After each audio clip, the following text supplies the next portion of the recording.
На 18 јуни македонската опозиција организира голем собир за уривање на актуелната владеачка гарнитура.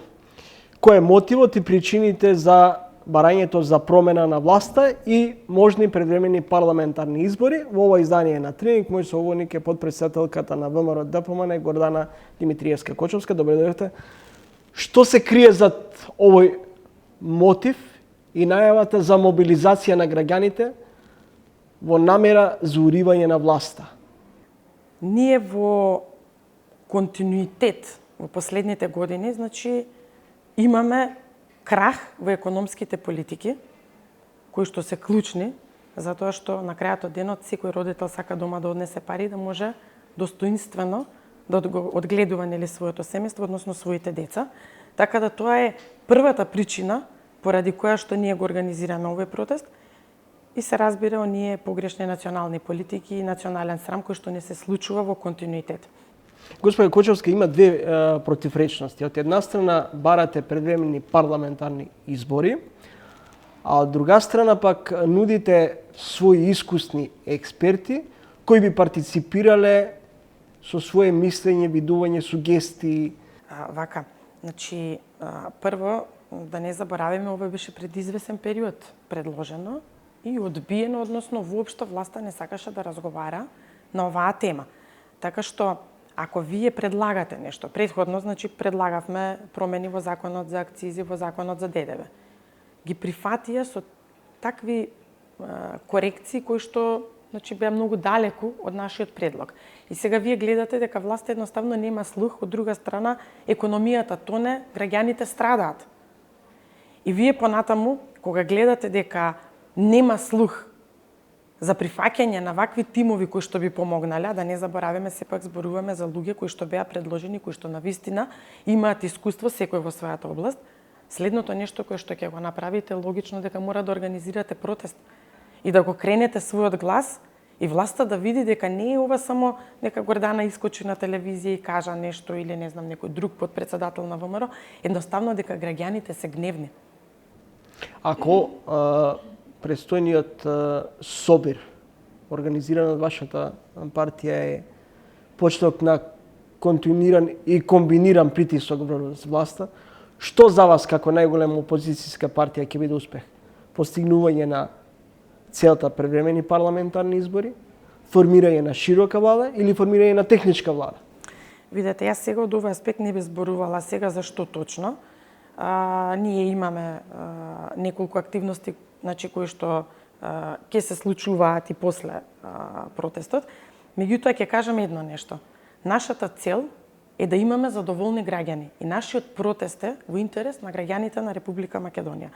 Што значи тоа? Се што ќе биде постигнато како успех за граѓаните, се што ќе владата слушне и реагира позитивно, за нас е успех.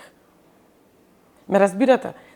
Никој не вели од овој аспект дека зацртано е да има предвремени парламентарни избори. Но, ако ги гледаме однесувањето на владата, политиките, економскава состојба, логично е дека крајната цел ќе биде тоа. Затоа што нема друг начин на некој кој што не разбира, вие во континуитет му зборувате, правиш погрешно, не се однесувај така, лошо ќе биде за граѓаните и така натаму. И сето тоа се докажува од ден на ден. Секој граѓанин го осеќа тоа по живот. Еве сега ќе имаме корекција на цените на електричната енергија. Така? Еве, очекуваме регулаторната комисија го кажа тоа. Денес излезе податок колкава загуба имале трите најголеми енергетски компании во државата. Ништо не се превзема по однос на состојбата со ЕСМ, бившо ЕЛЕМ. Ако не се превзема ништо, ние очекуваме катастрофална зима. Пред некој ден и председателот на Србија Вучич искочи со коментари предупредување до граѓаните на Србија дека ќе биде навистина тешка зима. И сега ние ако сето тоа го знаеме, не превземаме ништо не превземаме. Во сред лето се, народски кажано, удавија машинине во рек. Ние ако не превземаме ништо, тогаш ќе имаме катастрофална состојба. И како ние сега да ја гледаме таа ситуација? Да не бараме предвремени парламентарни избори? Да оставиме состојбата ваква? Господи Кочовска, доколку дел од вашите идеи бидат прифатени од владата, ќе се повлечете од барањето за привремени парламентарни избори? Ако поутрото се познава денот, ништо нема да прифатат, затоа што и до сега не прифаќаја и сега, ево, пред неколку дена го одбија предлог законот за акцизите, повторно, значи со амандман предлагаме корекција на акцизите на ДДВ-то. Пазете, ние не може да кажеме дека СДСМ после 5 години некакво однесување сега се разбуди. Ние постојано дававме шанси, предлагавме. Последниот предлог на председателот предложи тим на луѓе кои што ќе помогнат, се одби. Јас не очекувам дека ќе има промени во нивното однесување и да верувам дека на крајот и покрај сите шанси кои што ги имаме дадено, предлози, решенија и така натаму, верувам дека на крајот ќе завршиме со предвремени парламентарни избори. Се наметнува прашањето што ќе биде за вас успех за предвремените парламентарни избори? Победа со доволно мнозинство за да можете сами да формирате влада или ќе идете на варијантата на формирање на влада во коалиција со неколку албански партии? Ако велите дека ДУИ е криминализирана, тогаш се постава прашањето кои би биле вашите коалициони партнери? Видете, ВМРО-ДПМН во континуитет разговара со албанскиот блок и тоа што во континуитет се наметнува како приказна дека, не знам, ние сме против албанците и така натаму е апсолутно погрешно. Затоа што во исто време, додека некоја мајка македонка плаче дека не може да се го прехрани своето дете, плаче и мајка албанка. Значи, јас сум од Тетово, моите родители се уште живеат таму. Јас имам еден куп пријатели кои што албанци, кои што одвај врзуваат крај со крај. Ние тоа не треба да го заборавиме. Така да, значи, ако зборуваме за дали сме ние отворени за разговори со албанскиот блок, секако дека да. Вклучувајќи ДУИ? Во овој момент ние воопшто не разговараме и преговараме со ДУИ. И се додека ДУИ водат вакви политики и криминал, нема што да се разговара со такви луѓе. Ние сме отворени за соработка со секој албанец кој што навистина и мисли добро на Република Македонија, кој што... Предпоставам дека не заборавате дека ВМРО-ДПМН беше долги години во коалиција со ДУИ. Не забораваме ние ништо, тоа се факти кои што си стојат, тоа е неспорно. Меѓутоа, тоа не значи дека ние нели ќе се вратиме повторно во коалиција со нив, но она што е клучно за нас. Иако, значи, она што го кажав стои како факт, затоа што ние сме во континуитет во комуникација со албанските партии, комуницираме, работиме, ние живееме заедно. Меѓутоа, нашата борба и нашата цел е да си успееме и да си добиеме 61 пратеник. Тоа е клучно за нас, заради тоа што на тој начин, значи, само СДСМ и ДУИ ќе бидат поразени, затоа што така граѓаните ќе се го покажат своето незадоволство, односно, на некој начин ќе ни дадат поголема шанса да можеме да влеземе посилни во било кои преговори со било кого и да можеме, значи, навистина да спроведуваме политики како што треба, за да може на некој начин оваа држава веќе да го фати, ајде да кажеме, својот пат онака како што треба. Видите, клучно ќе биде за вас да обезбедите мнозинство од 61 пратеник. Колку што се сеќавам и ВМРО-ДПМН и тогаш кога на власт, односно лидер на партијата беше Никола Груевски, знаевте да победите со 61 пратеник, па да имате проблем во составувањето на владата. Видете, јас сега не сакам да зборам, тогаш бил Никола Груевски, сега е Христијан Мицкоски. Јас во Христијан Мицкоски верувам безрезервно, значи јас знам неговата способност, ги знам неговите квалитети и воопшто немам дилема. И ако на некого му давам безрезервна поддршка, тоа е Христијан Мицкоски. Му верувам на председателот и немам дилема дека тој ќе успее заради тоа што тргнува, навистина тргнува честно, тргнува со искрени намери, со почитување на закон, да не зборувам за неговите, значи, квалитети не само во енергетиката, веќе како ги совладува и сите други работи ги има совладано. Така да не сакам да правам споредби на различни периоди на некој начин. Добро, вие бевте и негова блиска соработничка, говорам на лидерот Мицкоски, додека тој беше директор на Елен, вие бевте директор за финанси. Да. Господја Кочовска, што за вас ќе биде приоритет во доколку дојдете на власт? Да продолжите со европската агенда, а тоа е, меѓу другото, вие заговарате теза дека Преспанскиот договор е лош и дека ќе барате негова ревизија, и дека ваквата политика која се води во диалогот со Бугарија е погрешна. Ќе ги прекинеме разговорите со Софија? Видете, се што е на штета на македонскиот народ не е добро. Сега, однесувањето на Бугарија создава само уште поголема фрустрација кај македонскиот народ и наместо да ги изближуваме двата народи, ние ги оддалечуваме. Договорот за добрососедство не беше поддржан од страна на ВМРО-ДПМН и лидерот на ВМРО-ДПМН во многу наврати има зборувано за тоа дека се што е на штета на Република Македонија и на граѓаните нема да биде поддржано. Јас морам само да прокоментирам една работа, а тоа е дека имам чувство дека се разговара помеѓу две страни, Македонија и Бугарија, каде што, кога се преговара, треба да има во преговарање двајца. Две страни кои што ќе разговараат, ќе има некаков диалог, ќе предложиме, ќе кажеме чини, не чини. Имам чувство дека нашата влада воопшто не укажува на грешките кои што ги прави Софија, односно Бугарија. Така да не можеме ние да прифатиме, ќе прифатиме дека Гоце Делчев е бугарин, ќе прифатиме дека македонскиот јазик е дијалект на бугарскиот, нема да прифатиме. Тоа не може да се случи. И ова не е став само на ВМРО-ДПМН. Па јас имам еден куп пријатели од СДСМ кои што кога ќе ги прашате, рипаат повеќе од било кога на оваа тема. Но факт е дека ВМРО-ДПМН секогаш зборувало и е за членство во Европската Унија, но тоа не значи дека ние треба да влеземе во Европската Унија со скинати, со скршени раце, нозе, кичма, без достоинство и така натаму. Не може така. Значи, до кога ние ќе си го рушиме достоинството, да кажам, до кога ние ќе донесуваме одлуки кои што ќе бидат на штета на македонските граѓани. Ќе барате, доколку дојдете на власт, ќе барате поништување на Преспанскиот договор? Со сопругот вчера разговараме и велам, после Преспанскиот договор, нешто вака да осетиме позитивни ефекти на економски план, се насме и ми рече, да, поблиску ни се цените до цените во маркетите во Грција, ама платите во Грција се многу повисоки отколку кај нас. Значи, ние во континуитет се вртиме на одредени теми, ама она што е клучно, не го зборуваме. А клучното во овој момент е како да ја преживееме зимата, како да живее граѓанинот подобро, што ќе се случува со електричната енергија, дали ќе имаме парна зимава или не, бидејќи гледате што се случува и со БЕК. Мене тоа ме мачи во овој момент. Почитуваме че следите разговор со Гордана Димитриевска Кочовска, подпредседател на ВМРО-ДПМН.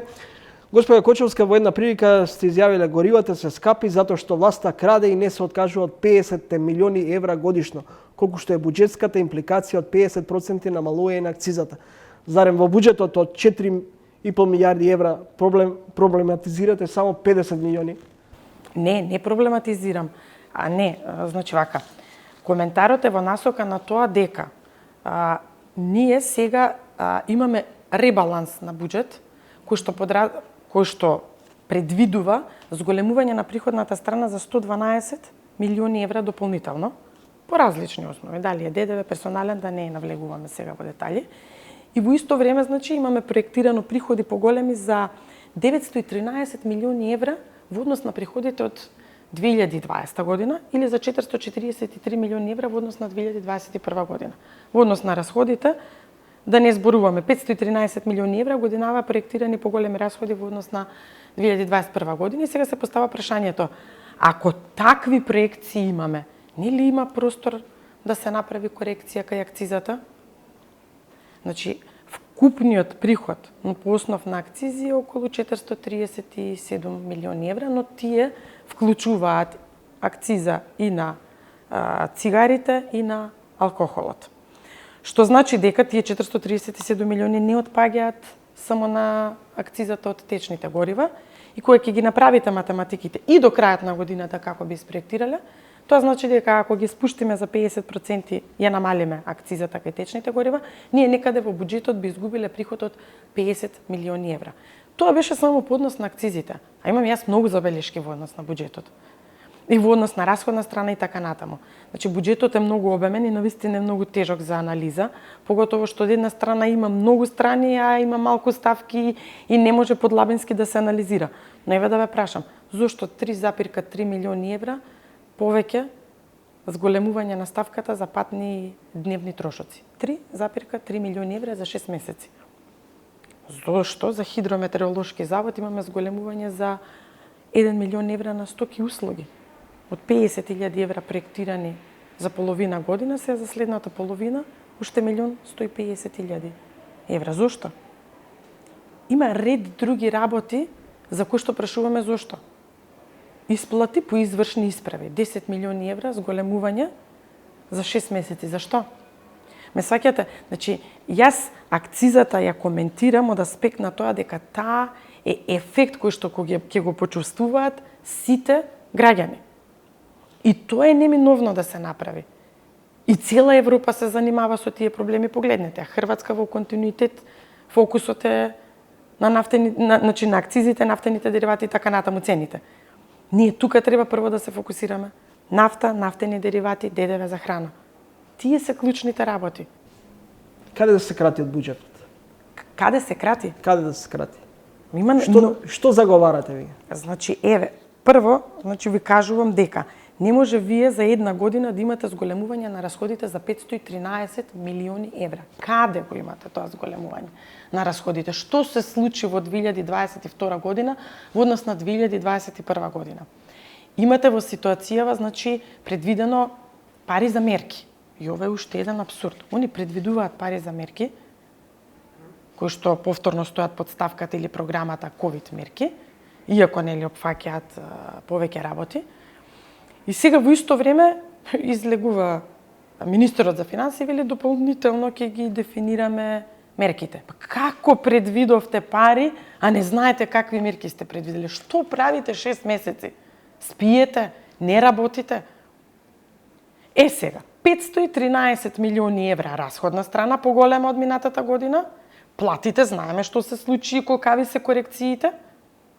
Кај струјата некаде, значи 24 милиони имаме за институциите, повеќе при тоа општините ги исклучија. Ја не знам и каква е таа политика каде што ги гледаш своите, ама во општините, пошто таму се градоначалници на ВМРО, нема да дадеме пари. Ами тие не се градоначалници на граѓани кои што исто така едни гласаат за СДСМ, други гласаат за ВМРО ДПМН. Сега да не зборувам, нели, и помали политички партии. Ама ајде ако зборуваме сега помеѓу нас и СДСМ. Која е логиката? Кочовска, споменавте дека можеби треба да се размисли и за намалување на патните трошоци. Имаше еден извештај неодамна кај што меѓу другото еден од вашите потпредседатели за 4 години има земено за патни трошоци 120.000 евра. Вие како народни избраници, зошто не предложите да ги намалите патните трошоци? Значи вака се вие зборувате за некој период во минатото за кој што повторно јас не би сакала да дискутирам. Јас дискутирам за сега. Колку што знам, имаше, барем тоа треба да се праша Тала Џафери да се каже, но јас знам дека нашите пратеници потпишуваа некакви документи таму за да кажат дали ќе патуваат или ќе останат во Скопје. Поголем дел од нив се во Скопје, така да не земаат патни трошоци. Го имаше скоро и Јовање Улески од Струга, кој што и патува и останува во Скопје и дека речи се не земал пари. Значи, не може да ги споредуваме се повторно оние работи што се случувале во минатото и сега. Ако мене ме прашате дали треба или не треба, кој ќе се анализира во некоја друга ситуација буџетот, кога ние би биле власт, тогаш ќе ви кажам многу работи што треба да се скратат. Ама прво треба да се тргне и да се скратат трошоците за репрезентација. Не може во услови кога народов не може да преживее, да слушаме од разни страни информации дека така негде повизбегува по рестораните, премиерот и останати членови на владата се забавуваат до доцна во ноќта по ресторани. Зошто? Зошто? И тоа не го зборам сега. И ВМРО кој ќе дојде на власт, да ме повикат истото ќе го зборам. Ова истото сум го зборувала и во Елем која сум била. Значи јас не сум се сменила. Ние ако сакаме и ако му мислиме добро на граѓаните на Република Македонија, тогаш треба се што е непродуктивно да се скрати. И тогаш нема да ги исклучиме ние и пратениците, најде да ги погледнеме сите работи. Ние во владата вели скративме, даваме повеќе на мерки и така натаму, а ако погледнете во буџетот ќе видите дека кај владата имаме 1 милион евра зголемување на ставката за стоки и услуги за 6 месеци. Зошто? Дали може би треба да се размислува за намалување на министерствата, за кратење на дел од институциите или агенциите кои се формирани наменски за вдомување на партиски? Значи дефинитивно. Немам апсолутно никаква дилема околу тоа дека се што е некорисно или може другачие да се организира, треба да се организира.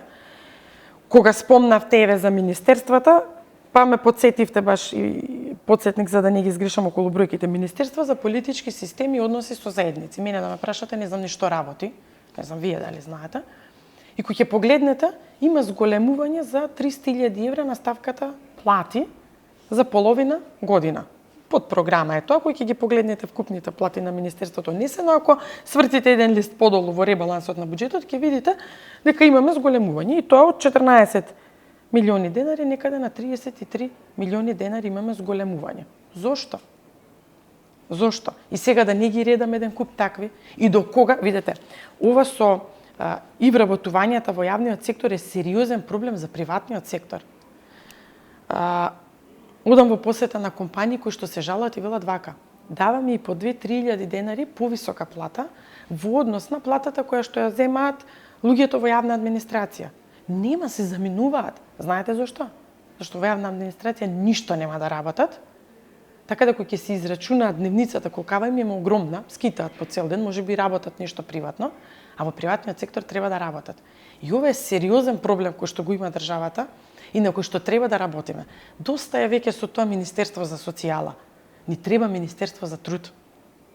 Точно, Министерство за труд и социјала е називот на таа институција, но ние во континуитет, поготово во последните години имаме Министерство за социјала. Господи Кочовска, велите дека во интерес на граѓаните работите, во интерес на компаниите, но меѓу другото, кога ги споменувате компаниите, како реагирате на критиките како партија дека ВМРО-ДПМН рекетирала делот, односно неколку македонски фирми? Сега ова последново? За последниве коментари зборуваме или за нешто во минатото? За минатото не можам да коментирам, бидејќи навистина не знам. А за ова најодговорно тврдам дека се измислици, конструкции, лаги и дека нема врска со реалноста. Значи најодговорно. Со Христијан Мицкоски тоа не може да се случи. Не знам, сега пак се враќаме на истото, да зборуваме за некој друг, можеби ќе се замислам. Но кога зборуваме за председателот Христијан Мицкоски, тогаш најодговорно тврдам дека нема врска со реалноста.